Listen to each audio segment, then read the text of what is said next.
All right, I've got to tell you about this wild night that completely turned my world upside down. You know those moments when the universe decides to flip everything you thought you knew? Yeah, this is one of those stories. Picture me stuck in my monotonous waitressing job at a rundown diner in a sleepy corner of Portland, Oregon, grinding through the same routine for 6 years straight. Then, boom, five strangers walk in, and just thinking about what happened next still sends a shiver down my spine. Want to know how it all unfolded? Hold on. Before I spill the details, I need your help. If you're into raw, unfiltered stories like this, hit that subscribe button. Your support keeps me sharing these intimate moments, and trust me, I've got plenty more where this came from. Every subscriber gives me the confidence to open up even more. I'd been working at Rusty's Diner for 6 years, a 24/7 greasy spoon on the edge of Portland, now 30 years old and feeling every bit of it. Think neon signs, truckers, night owls, and endless pots of coffee. Honestly, it was pretty dull every day, blended into the next predictable, steady, comfortable rite. But then, on a quiet Tuesday night, everything changed. They walked in, five of them, 3 guys and 2 women, filling the diner with an energy that felt like it didn't belong in this tired old place. You know, when someone lights up a room without even trying, that was them. They pushed a couple of tables together by the window, their laughter spilling into the air, warm and infectious. For the first time in forever, I caught myself smiling without thinking about it. One of the women, Sophie, 28, with long auburn hair and striking green eyes, noticed me staring. "Hey, what's your name?" she asked as I brought their coffee, her smile warm and inviting. "Lily," I said, trying not to sound too awkward, my cheeks flushing under her gaze. "Lily, you should join us," one of the guys. Noah, 29, with tousled dark hair and deep blue eyes, chimed in, his grin wide and genuine. They all burst into warm, unguarded laughter. "Join you for what?" I asked, genuinely curious, my heart beating a little faster. "Celebrating life." Ethan, 31, with neat blonde hair and hazel eyes, said with a playful wink, and I swear the whole group erupted in laughter again, the kind that pulls you in and makes you feel alive. I couldn't help but smile. "I've got tables to wait," I said, trying to keep things professional, but my voice betrayed a flicker of intrigue. "After your shift," they all said almost in unison, like they knew I wouldn't say no. So, I did something completely out of character. After my shift, I changed out of my uniform, grabbed my bag, and headed to the bar. They'd mentioned a lively spot in downtown Portland called the Velvet Room. Nervous, absolutely. But something about them made me want to take the leap to chase the spark I hadn't felt in years. The bar was buzzing but not overwhelming, and I spotted them instantly, already a few drinks in, laughing like they owned the place. Sophie waved me over her auburn hair, catching the dim light, and just like that I was part of their night.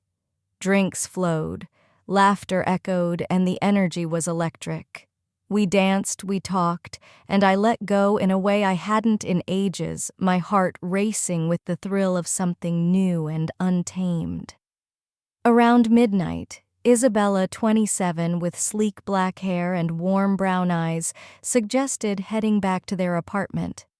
I hesitated at first. I didn't know them, but the way they looked at me, the way they moved, was magnetic. So I went.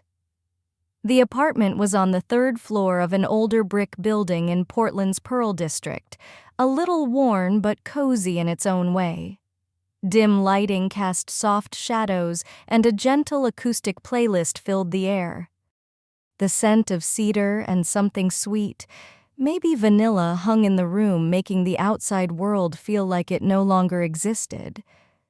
We settled into the living room, sinking into plush couches and mismatched armchairs. Someone handed me a glass of whiskey, the amber liquid glinting in the low light. At first I perched on the edge of the couch, just observing my heart pounding with a mix of nerves and excitement. But then something shifted. Lucas, 30, with short dark hair and piercing gray eyes, leaned in his hand, brushing mine, testing the waters. There was an unspoken pull between us, a current I couldn't ignore. Before I knew it, I was leaning in too. The first kiss came out of nowhere, but in the best way possible. It was soft, a tentative brush of lips. Then, like gravity pulling us together, our mouths met fully. Lucas's kiss was different from anything I'd felt in years, deliberate, warm, intentional. I could feel the heat of his breath mingling with mine, and suddenly everything felt less like routine and more like something I needed, something that set my entire body alight. Across the room, I could hear the others laughing, but it wasn't just laughter anymore. It was softer, more intimate whispers filling the space with a quiet intensity. Everything seemed to unfold in slow motion. Another kiss, then a touch on my shoulder, a hand sliding down my back. Isabella leaned in, her lips grazing my neck as she whispered something I couldn't quite catch, but I didn't need to. The room came alive, the air thick with something I couldn't name, like a pulse of electricity connecting us all. They drew closer, the group tightening into a slow, steady rhythm. Sophie sat beside me, her body warm against mine, her auburn hair brushing my shoulder. She tilted my chin toward her, her green eyes locking onto mine, and her lips found mine soft, unhurried, each kiss lingering like she was savoring it, letting it build. Her hands glided down my arms, her fingertips tracing my skin as if memorizing every inch. Another pair of hands, Ethan's, found my waist, and I didn't pull away. The warmth of their touch, the softness of their caresses was too intoxicating to resist, like a melody I couldn't stop humming. Someone else, Noah, kissed my shoulder, his breath hot against my skin, and I let out a soft sigh, my body surrendering to the moment, as if it had been waiting for this all along.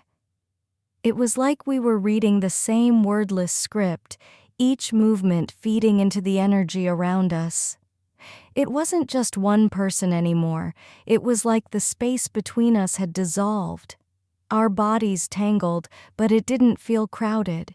It felt necessary, like a dance we were all meant to share. Each touch, each kiss was a spark, igniting something deeper, something primal. Someone's hand found my waist, pulling me closer. Another's lips brushed my neck, slow and careful. I felt the warmth of their bodies pressed against mine, the air so thick I could barely breathe.